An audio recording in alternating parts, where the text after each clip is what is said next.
Ayun mga katek, share ko lang tong tong nano soldering na ginawa ko, DIY. C210 to, yung pinaka-tip. Tapos yung voltage 4.0 hanggang 5.0 para sa adjustment ng init. Direct mo lang sa power supply yan. Ayan, naka-direct to. Naka-flip yung power.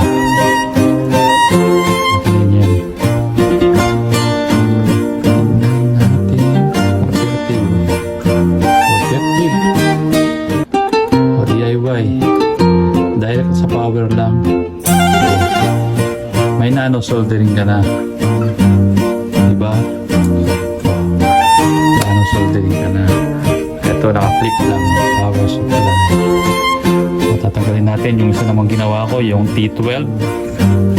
Yung T12 na ginawa kong soldering.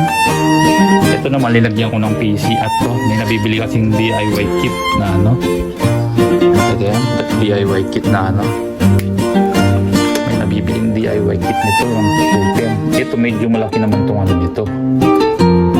Ang ginaganda nitong 210 ay may siya, term adjustment ng kasi ito gagawin mong 12 volts o to 24 volts fed siya. Ito naman ito yung T12. Medyo malaki ng konti dun sa C210 na soldering. Pinagkaiba ko. Mas maliit ito para sa mga jumper. Ito para sa panlinis ng CPU. Ito guys, tingnan nyo.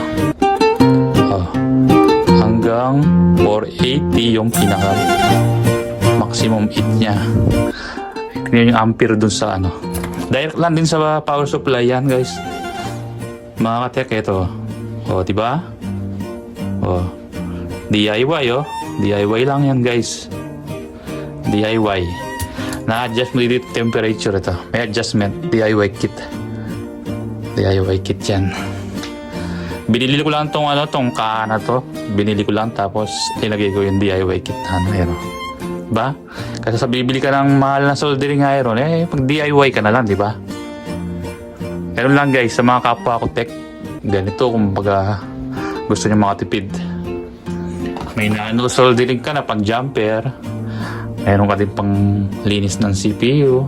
Itong C210 tsaka T12. Okay.